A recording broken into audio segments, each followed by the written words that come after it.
नमस्कार, मैं हूं नारायण शर्मा और आप देख रहे हैं AINS न्यूज 24 चैनल। अब खबरें विस्तार से। रायपुर लोकसभा के भाजपा प्रत्याशी ब्रजमोहन अग्रवाल ने आज अपना नॉमिनेशन फाइल किया। इस मौके पर एक विशाल रैली भी निकाली गई। रैली में प्रत्याशी ब्रजमोहन अग्रवाल विजय रथ में सवार होकर आम लोगों का अभिवादन करते कलेक्ट्रेट पहुंचे। इस मौके पर महिला समर्थकों द्वारा बाइक रैली भी निकाली गई। एकात्म परिसर से विजय रथ में सवार भाजपा के नेताओं ने इस दौरान शहर के विभिन्न मार्गों का भ्रमण किया।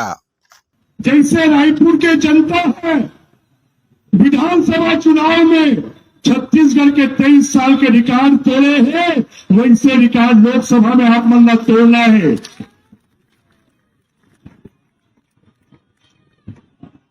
और रायपुर से ऐसे संदेश जाना चाहिए मोदी जी का कि छत्तीसगढ़ के 11 के 11 सीट विष्णुदेव साई जी के किरण देव जी के नेतृत्व में हमन मन जीत के देवथन।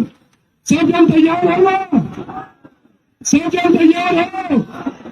फिर बोलो भारत माता की, भारत माता की, छत्तीसगढ़ महतारी की, जय जय श्री राम।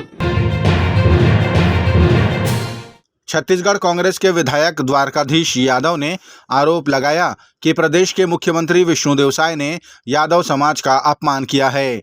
उन्हें यादव समाज से माफी मांगनी होगी।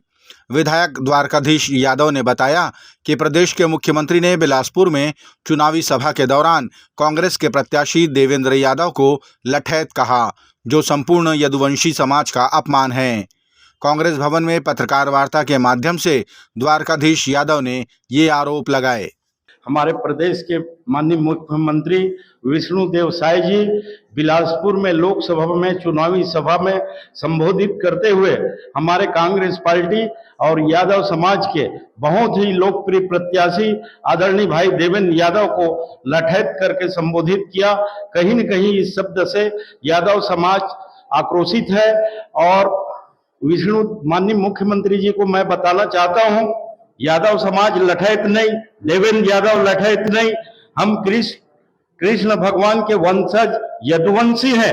देवेंद्र यादव लठैत नहीं, यदुवंशी है। माननीय मुख्यमंत्री जी को इस शब्द को वापस ले और सार्वजनिक रूप से माफी मांगे।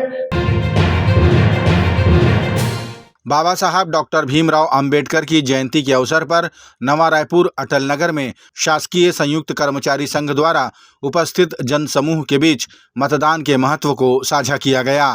इस मौके पर रेरा के सदस्य धनंजय देवांगन ने कहा कि मतदान हमारा अधिकार भी है और कर्तव्य भी। लोकतंत्र के इस पर्व में सभी की भागीदारी आवश्यक है। इस दौरान उपस्थित अधिकारी, कर्मचारी और नागरिकों ने 100% मतदान की शपथ ली। रायपुर नगर निगम के कमिश्नर अविनाश मिश्रा ने अधिकारियों की बैठक लेकर अच्छा काम करने वालों को सम्मानित किया। साथ ही कार्य में लापरवाही बरतने वालों की क्लास भी ली और उन्हें फटकार भी लगाई।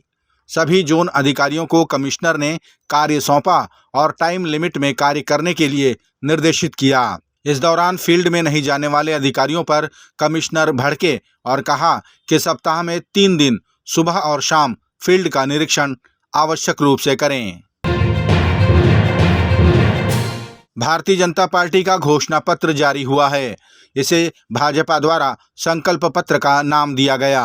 भाजपा के अनुसार संकल्प पत्र गरीब, किसान, युवा और महिलाओं के उत्थान पर आधारित है। पार्टी के संकल्प पत्र को लेकर रायपुर लोकसभा में भाजपा के प्रत्याशी ब्रजमोहन अग्रवाल ने कहा कि ये विकसित भारत का संकल्प पत्र है। उन्होंने कहा कि कांग्रेस के पास अब कुछ करने और कहने के लिए बचा नहीं है। वे मानसिक रूप से विचलित हो चुके हैं। वो गरीब, युवा, किसान और महिला सबके उत्थान का और देश को विश्व गुरु बनाने का, देश को सोने की चिड़िया बनाने का और विकसित भारत का संकल्प पत्र है। और कांग्रेस के लोगों के पास तो अब कुछ बोलने और कहने के लिए नहीं है। पूरी देश की जनता भी जान रही है कि तीसरी बार मोदी जी प्रधानमंत्री बनने वाले हैं।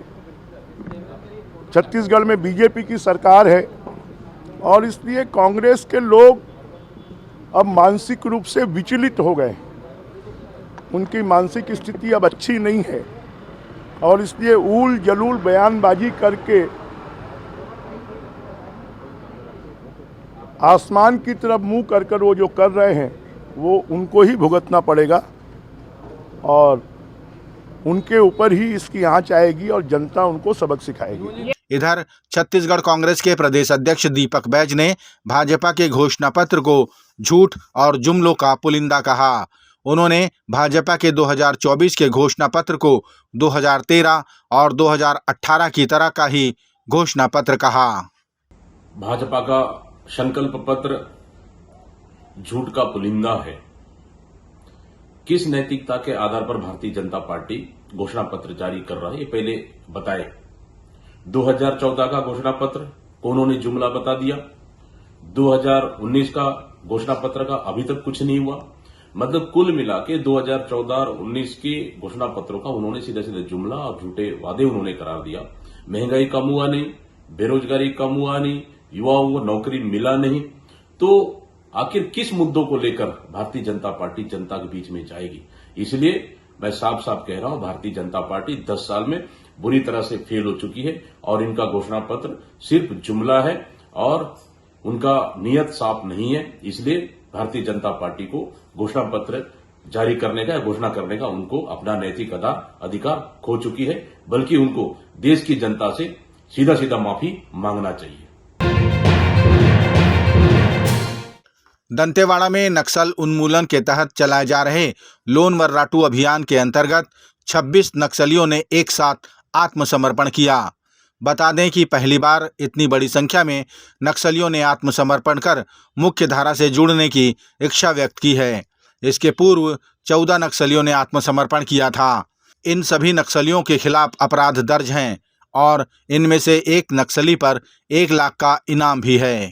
जो शासन की पुनर्वास नीति चलाई जा रही है और दंतेवाड़ा का स्पेशल अभियान जो है लोन वर्राटू, जिसे घर वापस आई अभियान कहते हैं, इसके तहत आज 26 ऐसे माओवादी हैं जिन्होंने आत्मसमर्पण किया है दंतेवाड़ा पुलिस के समक्ष। इसमें विशेष रूप से CRPF 111, 195, 230, 231 बटालियन, DIG RFT की टीम और जिला पुलिस का बल है जिन्होंने आज ये करा पाया। आज का दिन इसलिए भी अच्छा इम्पॉर्टेंट है क्योंकि आज के दिन ही नक्सलियों ने बंद का आह्वान किया था और आज ही के दिन हमें उपलब्धि हुई कि 26 ऐसे माओवादी हैं जिन्होंने आत्मसमर्पण कर नक्सल की जो खोखली विचारधारा है, विकास विरोधी, जन विरोधी, उससे तंग आकर उन्होंने मुख्य धारा में जुड़ने का फैसला किया।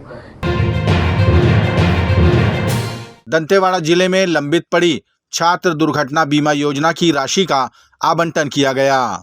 जिले के कलेक्टर की स्वीकृति के बाद 2022 से 2024 तक के 20 प्रकरणों की बीमा राशि का भुगतान किया गया।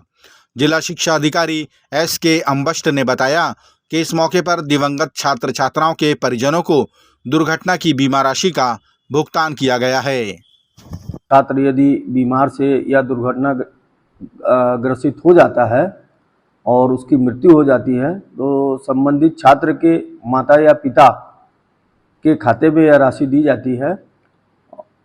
ये अनुग्रह राशि है जो 1 लाख रुपए प्रति छात्र के हिसाब से प्रदाय की जाती है। 2022 से लेकर के 2024 तक के कुल 20 छात्र ऐसे थे जिनको यह राशि प्रदाय किया जाना था। आवंटन के अभाव में अभी आवंटन आया है, इस कारण इसको तत्काल कलेक्टर महोदय की स्वीकृति के अनुरूप इसको वितरित किया गया है। ये थे आज के प्रमुख समाचार। आप देख रहे थे हमारा लोकप्रिय YouTube चैनल AINS News 24। अब हमें इजाजत दीजिए, कल तक रोजाना की ताज़ा खबरों के लिए आप देखते रहिए हमारा लोकप्रिय YouTube चैनल। हमारे YouTube चैनल को लाइक, सब्सक्राइब और बेल आइकन के बटन को दबाना ना भूलें। नमस्कार।